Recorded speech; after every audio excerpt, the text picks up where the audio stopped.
सायली नावाच्या मुलीला सांगितलं होतं की तिच्यात काहीच कला नाहीये. पण 5 वर्षांनी तिने सगळ्या टीका करणाऱ्यांना गप्प केलं. भेटा सायलीला पुण्यातील एक स्वप्नाळू मुलगी.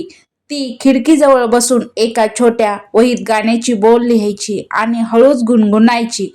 तिचं मन संगीताच्या स्वप्नांनी भरलेलं होतं. मग तिची पहिली स्पर्धा आली. घाबरलेली आणि थरथर कापत ती त्या छोट्या शाळेच्या स्टेजवर गेली. प्रेक्षक शांत बसले होते, काही जण तर हसतही होते. प्रेक्षकांनी तिच्याकडे कठोर चेहऱ्याने पाहिलं आणि तिला खूप वाईट शब्द बोलले. काहीच कला नाहीये तुझ्यात. पण सायलीने हार मानली नाही. दररोज ती आरशासमोर सराव करायची.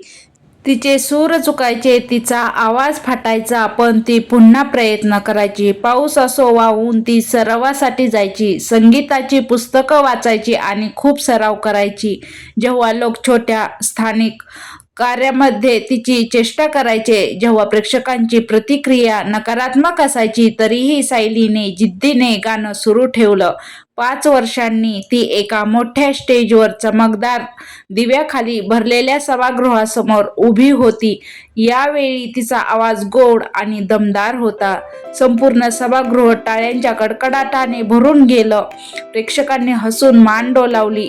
सायली विजेती आहे हे लक्षात ठेवा. अपयश म्हणजे शेवट नाही, ती यशाची पहिली पायरी आहे.